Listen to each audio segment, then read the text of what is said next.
Cora had a plan entering spring training this year. Their World Series trip last fall left the Boston Red Sox with a shorter than usual offseason and with potentially another postseason run to look forward to. The manager had to find some additional rest for his pitchers. Eduardo Rodriguez, who needed time to experiment with a revamped slider, was the only Red Sox starter to make 4 starts or reach 15 innings in spring training. Porcello and Chris Sale made 3 starts yet logged at least 4 fewer innings than the previous spring, while David Price and Nathan Eovaldi were limited to 2 starts and no more than 7 innings. Spring training allows pitchers time to get back into the routine of facing live batters while building up their arm strength. The reduced workload has left the Red Sox staff ill-prepared for the regular season, and it shows in how rusty they appear on the mound. Velocity is down, breaking balls have less bite, and far too many pitches are left hanging out over the plate. The Red Sox have now completed 1 full turn through the rotation and remain without a quality start.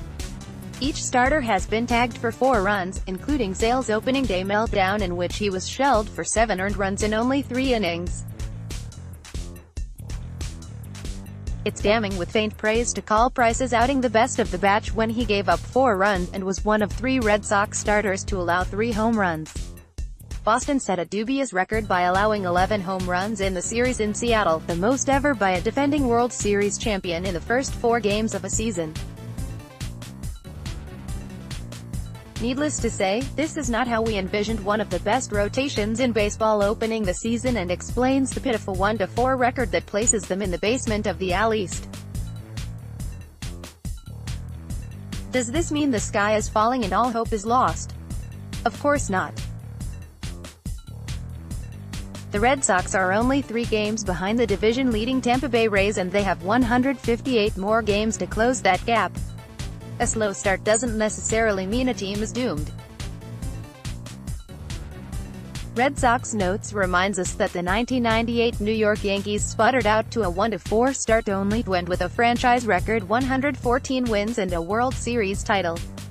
However, this stretch of futility can only be allowed to continue for so long before panic begins to seep in. If the Red Sox are going to use late March, early April as extended spring training, they risk digging themselves into a hole so deep that even this star-studded roster won't be able to climb out of it. Perhaps this first turn through the rotation was the final tune-up they needed, and they'll get back on track the next time they take the mound. We'll find out tonight when Sale gets his shot at redemption. What if it takes more than 1 start though? What if it takes the Red Sox starters 2 or 3 starts before they finally find their form? Boston could be buried 10 games back in the division race by then.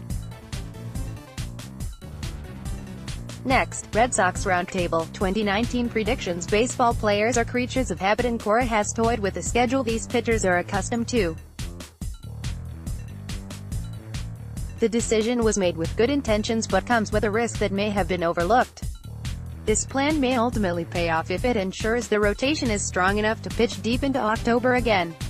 The only problem is that the Red Sox need to make it to the postseason in order for the strategy to pay off.